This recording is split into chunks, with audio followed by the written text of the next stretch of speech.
So this rail strike that's probably come and gone that everyone has seen, yeah, Mm. because this comes out a week late. How's it affected Um, you? so I was supposed to go to Amsterdam, yeah. You were, I was supposed yes, to you go were. and it's been cancelled, so we moved it because we couldn't get a train back. That was the reason. Yeah, Damn. yeah. So we moved it to the end of July, and yeah, man. But I'm still in support of it. I'm like, look, cool, go and get the money that you feel is owed to you on it. But the question I had to you was, Mm. junior doctors, they did a strike a few years ago. No, they're doing Why another did that one. happen, and how did that pan out? They're thinking about doing another one, man. Forget about the old one. Let's talk about the second one now. Acha, okay, so take me to the first one and take me to the second. Go on. So look, just big picture. Junior doctors, when they graduate, I think we talked about this before, but their starting salary, I think, is between 22 and 26. Yeah. Yeah, And when they compare to other vocations, and classically, you get this thing that's thrown around like, Aldi manager is on the same as like kind of like a doctor who's been a doctor for like 6, 7 years. And people are like, come on, that just, there's no, where is the value? Where is the value that's being shown there? And obviously, one's a private company and one's obviously the NHS. So like, it's a system, we're born into. So that's one thing. It's, the I'm putting the hours in. I've studied a lot to be here. The stress you take on, it's not like a clock out job. Sometimes you have to, a lot of the time, you have to stay over and do things. You do extra things. You get pulled into work because there's shortages, chronic lack of yeah. appreciation, all these But as things. we saw last week, you had no sympathy for this. But yeah, carry on. Oh, with the F1s. Yeah, Yeah, you had no yeah, sympathy for them. So yeah. yeah, yeah. For those that Because don't know, that's what I'm talking about. Flick back to last episode, and you'll see exactly what I'm talking about. You're seeing two shades of Goran here today, two very different sides. Carry on.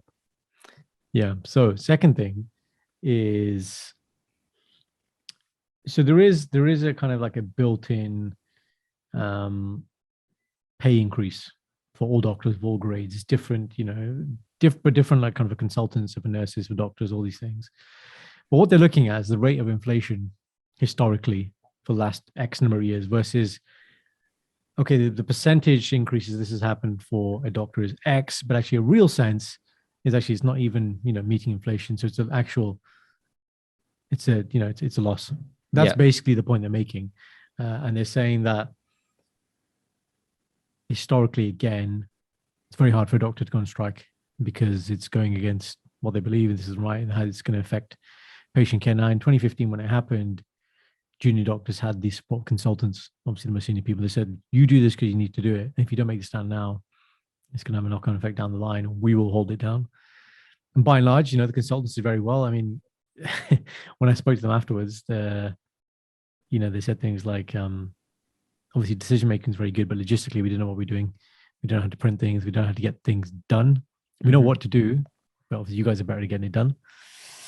And now there are much trainings again, of the same thing. But what they're saying is that, well, we did it once. We didn't do it properly. Like we need But to. hang on. The first time you striked, it was overpay, and you got given a pay be package 4 years later, It's 3 years overpay. later.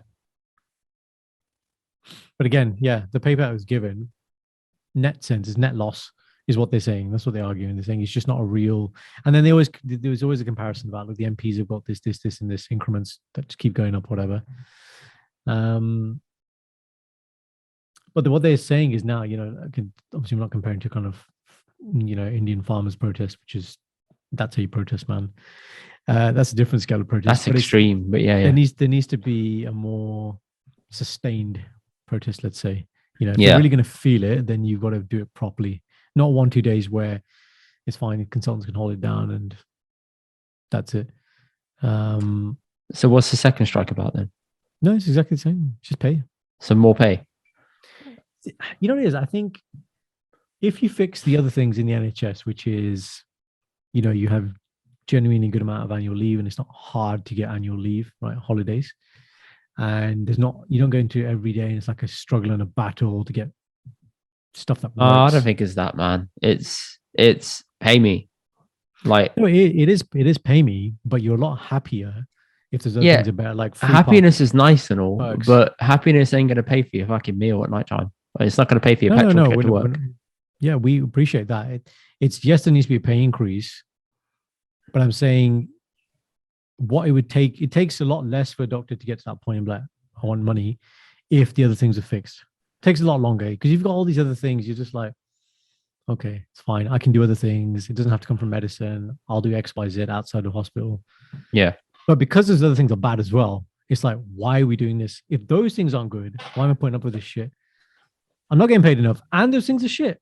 Come on, that's the kind of thinking process. I still think even if you fixed it, they go on strike in a couple of years' time because the novelty of it will that's wear my off. point. It delays it. It delays it. That's my point, though. Oh, okay. I thought you meant it fixed it. It takes you longer to get to that unsatisfied point.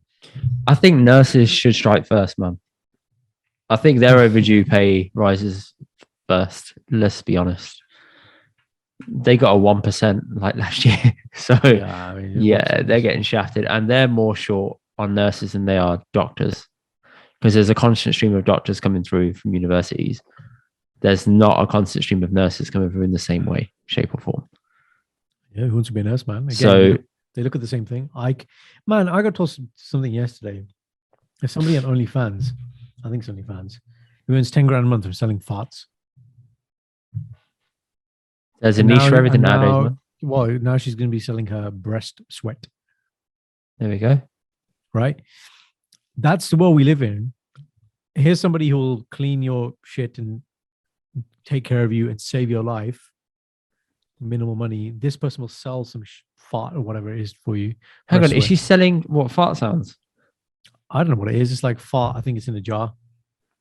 Nah, that's bullshit, man. Just fart in a jar. Look it up, man. Whatever it might be. Point is, someone's buying this shit. That's the world we live in. I don't think I want to look that up, Garen, because it's going to appear in my search history, and then I'm going to get targeted. So maybe it's not a good idea. I won't look it up. You can look it up and tell me that. Thank you. We're Sanj to it. It's fine. I'm not asking Sanj to either. Yeah. Why don't we actually leave it? Let's actually leave it. Yeah. Let's actually leave it. She can do it. Yeah. Mess up her search history. Yeah. Okay. All right. So yeah, nurses I think have to strike first, man. They've been getting a rough deal of it. Apparently, there was research done, like a little poll at a trade union for nurses. This is back in December 2021. I've got the article here, and apparently 23% of eligible members took part in the vote. Of those, 89% said that they would be willing to take industrial action short of strike.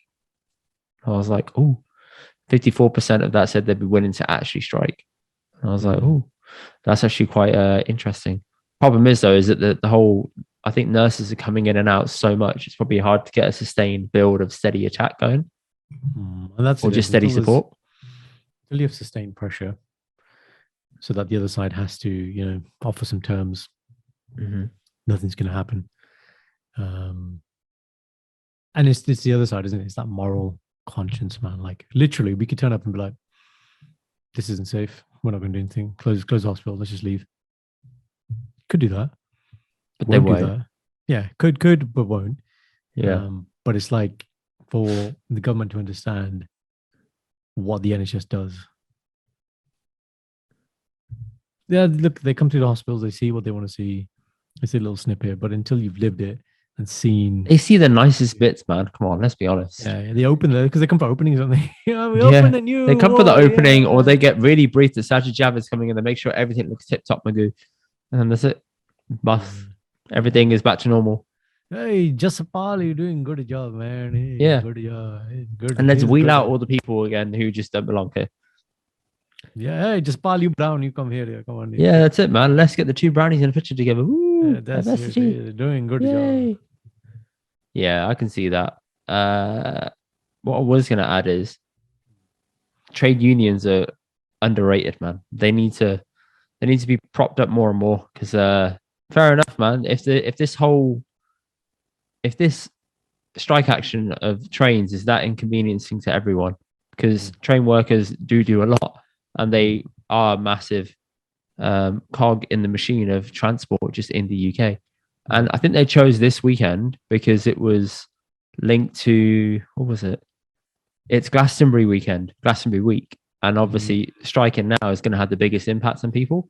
Big festival. And they were thinking of doing it on the Jubilee weekend, but I think that would piss off the royalists too much. So they were like, oh, how can you do this? How can you do this to Lizzie? Right.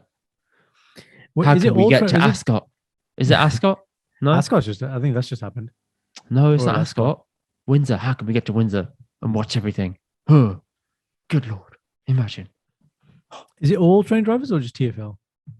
every train driver up and down the UK. Oh, okay. Yeah. I thought it was just TFL, but then I was like, Because hang they on, don't. I've heard that why am before. I Yeah. being impacted on the Eurostar? Right? Yeah. Interestingly, so when you looked at Amsterdam, was it cheaper to go that way or to fly? So hold that door. I need to wipe my nose. Speak for a second. Hang on. Dirty boy, innit? Wiping your nose. You're gonna blow your nose. He's got hay fever. Another one of those made up conditions. Yeah. There we go. It's connected to his IBS, another made up condition. Then he has made up hearing problems. Oh, you're back. Oh, You're disgusting, man. I didn't can hear hear any every of that, word did you're you? saying. You didn't All hear right. any of that. I heard You everything didn't. about IBS and such. Man, you always want to get that little bit of that slander in. All right. So Slander. slander, it's a real thing. Okay. If not, go and tell the specialists who are IBS specialists in the NHS, paid for by the NHS, that their job's fake. Thank you. They've Anyway. given you a label to appease you. Do you not understand? Bro, that? that's not We me. We have to tell him something so he doesn't keep asking. Goran, What is it? What is when it? there's a doctor who specializes in fucking irritable bowel syndrome, I'm like, this is a bit suspect. Yes. Why don't you go tell him that his job's fake? Yeah. Safe. All right. End of conversation. Next topic. No, You we're win. sticking to this. So Go on. Eurostar. me and Sanj booked Amsterdam a while ago, back when Eurostar had this